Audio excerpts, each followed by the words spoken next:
Impamvu rero twabikoze mbere na mbere twari tukiri mu kwezi kubumwe n'ubudaheranwa, twifuje rero ko kuza ahangaha tukiri no muri uko kwezi tuje kuhafata amasomo mashyashya. Hano mw'iyi ngoro rero hari ibice namwe twagiye dusura, ariko nkari nk'igice cyane cyane makuye umuhigo uko mu bo dushinzwe cyane cyane mpere no mwitorero nyobora. Isomo rikomeye no gukora akazi utarebeye ku masase cyangwa yabaye intwari we yabaye intwari we hagarika genocide yabaye intwari we.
neza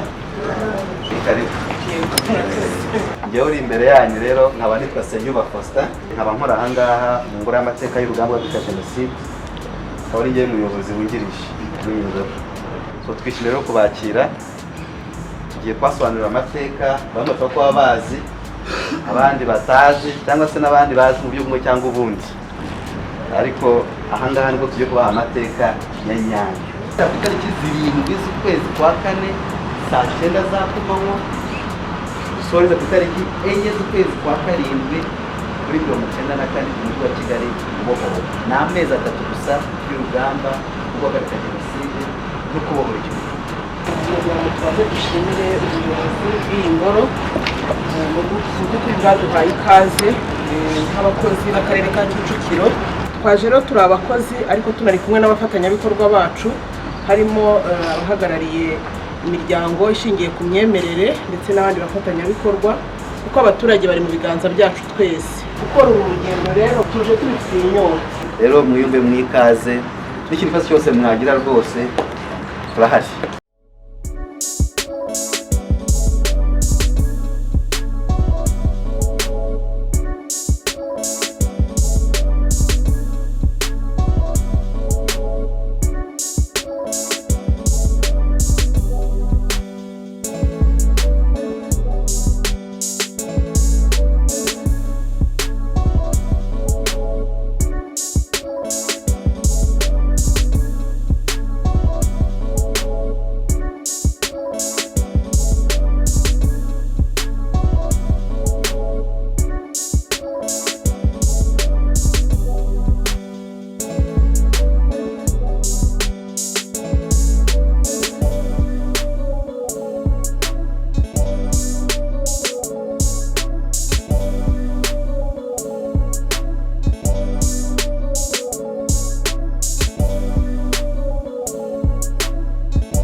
munsi abakozi b'akarere ka Kicukiro kugeza ku rwego rw'utugari turi kumwe n'abahagarariye imiryango ishingiye ku myemerere twasuye iyi ngoro ibitsa amateka yo guhagarika jenoside yakorewe abatutsi no kubohora igihugu.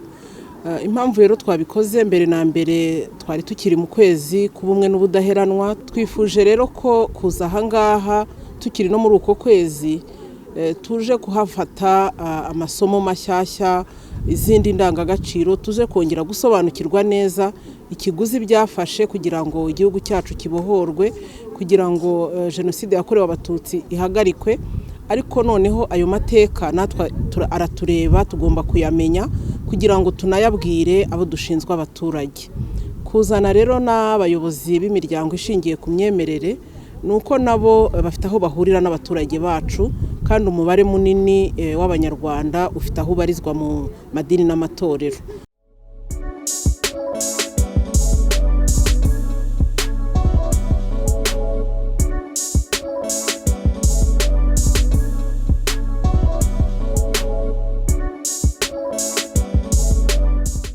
Murakoze, nitwa Imana Eric, nkaba ndi umunyamabanga nshingwabikorwa w'akagari ka Kanserege mu murenge wa Kagarama. Twebwe nk'abakozi b'akarere twakuye amasomo akomeye agaragaza ubutwari bw'inkotanyi. Kenshi iyo tubonye ubutwari bw'inkotanyi butwongerera imbaraga mu kazi ka buri munsi, ndetse bukatwongerera kujya mu budaheranwa, kuko akenshi twabonye bari bakeya abahagaritse jenoside. Byatweretse ko mu kazi kose ka buri munsi dushobora gukora tutashobora kugendera ku mare runaka, ahubwo ari ukuba ubudaheranwa, ukagira ishyaka. Hano mu iyi ngoro rero hari ibice namwe twagiye dusura, ariko hari nk'igice kigana nka cyanyuma ku musozi wa Rebero, aho wabonaga rwose bari hejuru y'umusozi bafighting umwanzi. Ni ikigaragaza kudaheranwa no kuguma ahantu wafashe, no kuguma ibirindiro byawe ukoreramo, kugira ngo tujya tuvuga ngo kwimana ifasi, kugira ngo tuhimane. Nabibonyemo nk'ubutwari.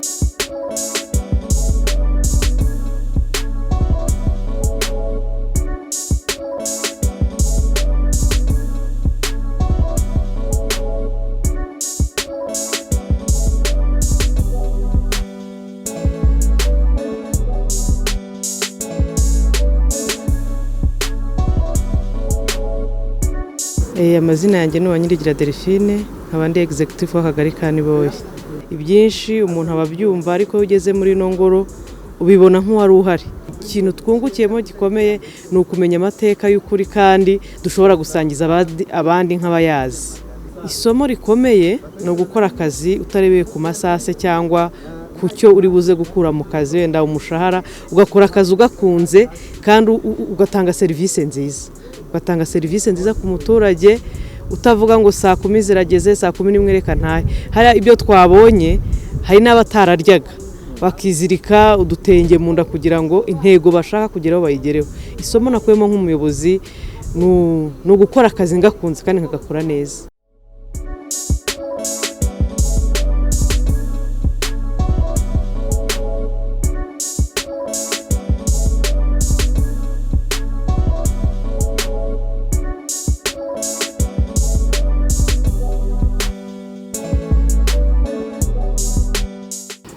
Nitwa Mukiza Joase, ndi umupastori mu itorero ry'Abangilikani, ariko nkaba nyoboye komisiyo y'imiyoborere myiza muri JAF y'akarere ka Kicukiro. Twasobanura ibintu bikomeye kandi byadukoze ku mutima.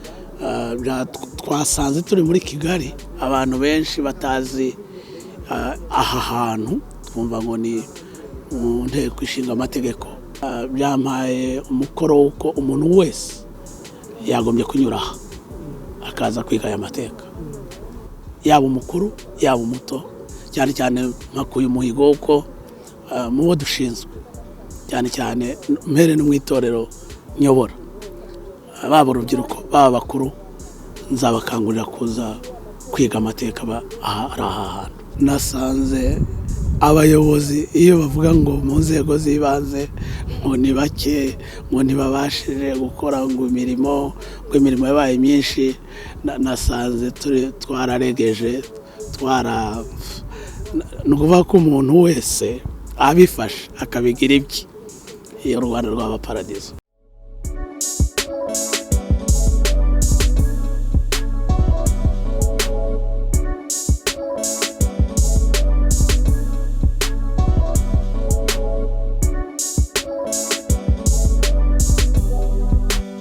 Indangagaciro zaranze inkotanyi ubwo zari muri uru rugamba rwo kubohora igihugu no guhagarika jenoside yakorewe abatutsi, ubwitange, gukunda umurimo, kwiyibagirwa ahubwo bakareba abo barwanirira, kutagira ubwoba ngo utinye ngo urugamba wenda turi bakeya ngo dushobora gutsindwa, ntibagire ubwoba, mbese gukuraho inzitwazo zose zatuma umuntu adatanga umusaruro. Nk'abakozi rero turabijyanisha n'ibihe turimo bijyanye no gukomeza guhindura imibereho y'umuturage ikaba myiza. Ntabwo dukwiye natwe kugira urwitwazo urwo ari rwo rwose.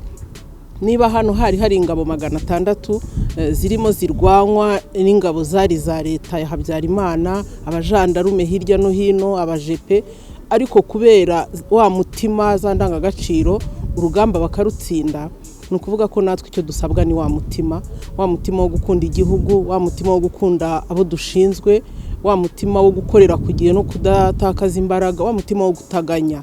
Aho rero niho ngiye na bagenzi banjye dukwiye gukomeza ubudaheranwa bw'abanyarwanda, ariko tukabikora n'ubundi tugisigasiye ubumwe ari nabwo bunyarwanda bwacu.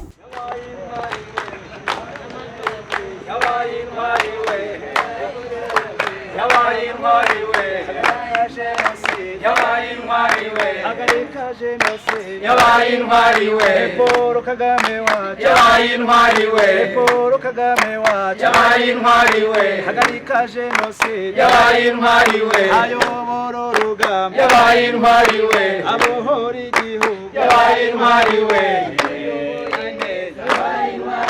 atuyoboye neza, yabaye intwari we, mu miyoborere myiza, yabaye intwari we, yabaye intwari Paul Kagame wacu, mu miyoborere myiza, yabaye intwari we, yabaye intwari we, batugeze Kageta, yabaye intwari we, batugeze Gabi, yabaye intwari we, batugeze Marebe, yabaye intwari we, abohora baboshe, yabaye intwari we, abohora baboshe, yabaye intwari we, yabaye intwari Paul Kagame wacu.